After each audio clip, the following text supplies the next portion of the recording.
and I actually walked in on Cynthia with another man and another woman, but it wasn't just any man and woman. It was actually my best man and her maid of honor. What's up, YouTube? We're gonna hop right into the video. Before we do me a huge favor. Hit that like button, hit that subscribe button for more content, and let's hop right into it. Javon, I understand you are suing to get an engagement ring back that you gave this young lady over here. Correct. Okay, explain. It's not so much about the money, you know, it's more about the sentimental value that the ring holds to me.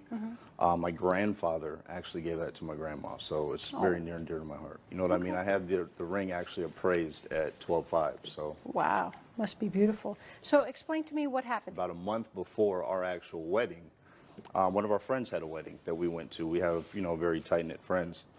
At the party, you know, the drinks were flowing, we were having a great time, and I noticed she was missing, so went around looking for her, and I actually walked in on Cynthia with another man and another woman, but it wasn't just any man and woman. It was actually my best man and her maid of honor. So I'm. You know what? For 1 second, let's forget about her transgressions and talk about a sub-theme of this video, which will be surround yourself with better people. And let's start with his best man. To earn that honorary title, there's typically speaking, you know, multiple years between you and the person that you appoint to that title. And during that time, you should be able to gauge that person's character. So exercise a little bit of risk management. And if he's sketchy around other people's women, he's probably sketchy around yours.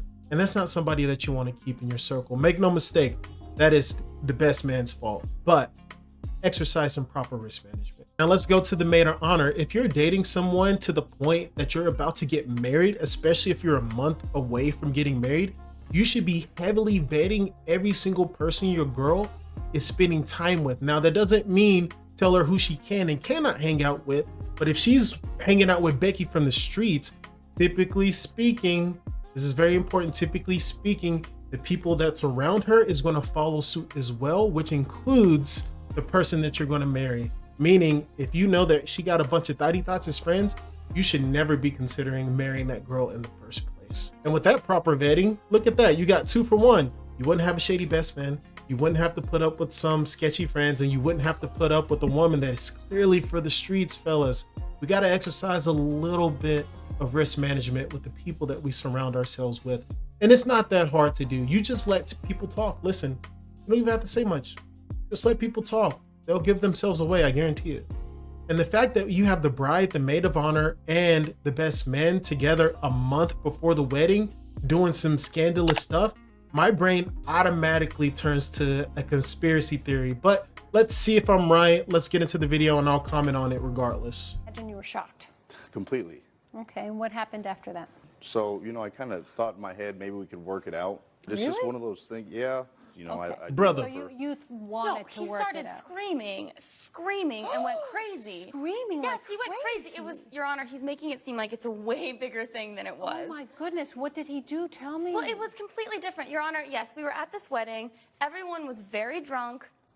I went with my best friend to the hot tub at the hotel, and like, it got a little bit crazy. We started making out. His best man, his best friend, came in, and I probably should have like not let that happen, but it was just like it wasn't that big of a deal. It was just a silly, like, drunken, like, being silly in a hot tub. He showed up and went completely crazy. I apologize. I don't think it was something to call a wedding off over. I understand that he was upset. Excuse me, I understand you were upset, but I don't see why he had to call off the whole wedding.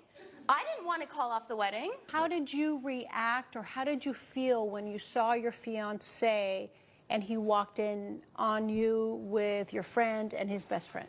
Your Honor, I was surprised that he was so angry because everyone was so drunk, and just, I didn't think that it was that big of a deal. So you don't think it was a big deal that you cheated on him? Deal. I mean, it was just making out. I didn't even really think it was cheating. At a wedding when everyone's drunk? I mean, I don't even have a good comeback for that one. In modern day application, this is a story as old as time.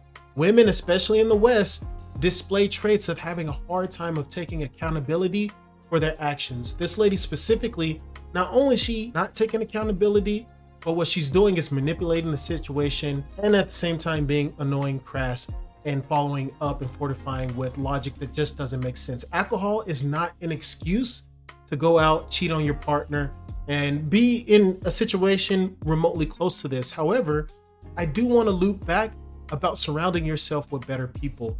These type of characteristics do not appear magically in court for the first time. He should have been looking out and paying attention to the red flags from the jump. I guarantee you, on almost a daily occurrence, or at least interactions that he had with her, she displayed one or more of these characteristics. Listen, fellas, if you're dating someone, you need to hold them accountable for what they say they will do. Meaning, if she comes over to your place and says she's gonna cook or go get you breakfast in the morning, you hold her to it. It might seem silly to hold somebody accountable for something as simple as breakfast, but for one, you wanna see if they're a person of their word, and two, you wanna see if they go back on their word. If they're gonna do it on something as small as that, please believe they're gonna go back on their word for your entire relationship, and that's your meal ticket, that's your ticket to get the hell out of there. I have a question for you before you tell me, because I know the witness is here.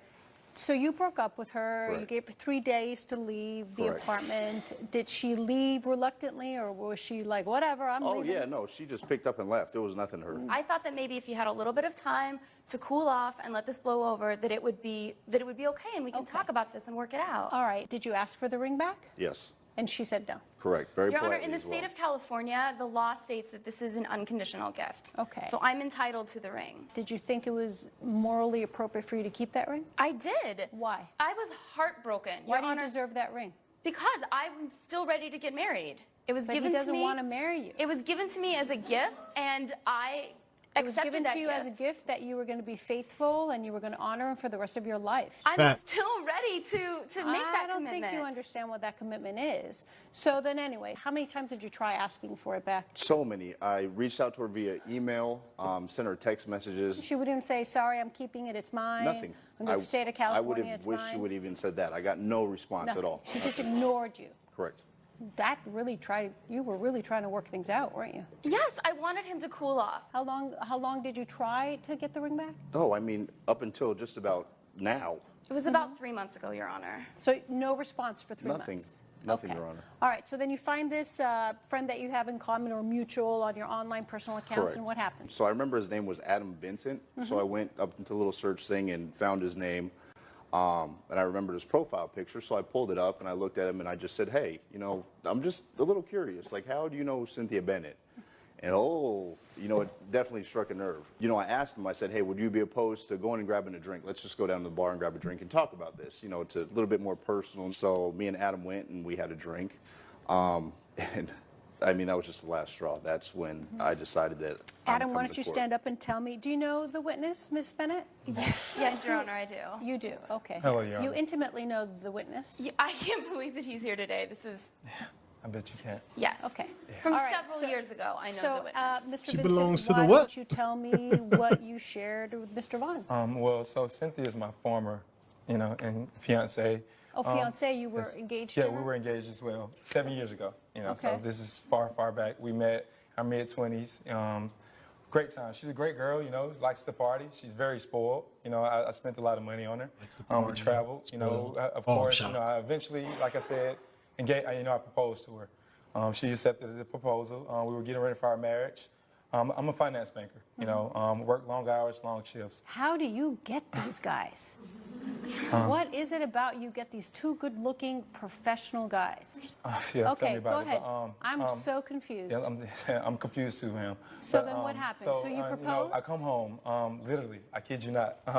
My baby brother and Miss Cynthia are literally having sex in my bed. And like I said, it threw me off. Wow, were you and- drunk? Was it Surround just a yourself with mistake? better Your Honor, people, I was- gentlemen. This was 7 years ago. I was like 22 years Oh my old. God, It was a mistake. I Oh my God, apologize. That was Yeah, that yeah, was wrong. It's always a mistake when you confront So then Cynthia what about did she anything. say to you? How did But, she respond? I mean, once again, like I said, it was such a horrible, just scene. So, I leave the house. I probably just reach out to her a couple of weeks, like, hey, I just want my ring back, the course. engagement ring. I spent 10 grand on it. Yes, ma'am. But she hit me with this California law. I proposed to her in California. She's a California resident. Is that I'm a what she California told resident you? now. Ma'am, I don't know what to tell you when it comes to Cynthia. Like I said, that's why I'm standing here next to Mr. Vaughn. Here's my theory that I mentioned earlier in the video. She has two people that we know for a fact that the moment that she got the ring on her finger as the wedding day approached, they caught her in an act of infidelity. One being the best man and the other being this guy's baby brother. This lady knows exactly what she's doing. This is typical con-like behavior. She needs her own Netflix documentary as the ring swindler, because that's exactly what she is. In all seriousness, I do believe this lady is a con woman. She got 12.5K out of one of those dudes alone by having that ring. I don't know if the judge overturned it or not. That's 25% of what the average American makes. So if there's anything you can take away from this video, is just make sure you're properly vetting anyone in your life. It doesn't matter if it's romantic, it doesn't matter if it's friendship, it doesn't even matter if it's business. You need to properly vet and surround yourself with better people. I am curious, for those of you watching this video, has a situation like this happened to you, that you proposed to a woman, it didn't work out, now you can't get your ring back? I do believe that men typically lose these cases because, like she said, there are laws about these things, and unfortunately people lose out big time when it doesn't work out. But I'm gonna wrap up the video. Don't forget to like, comment, and subscribe, and I'll see you in the next one. Peace.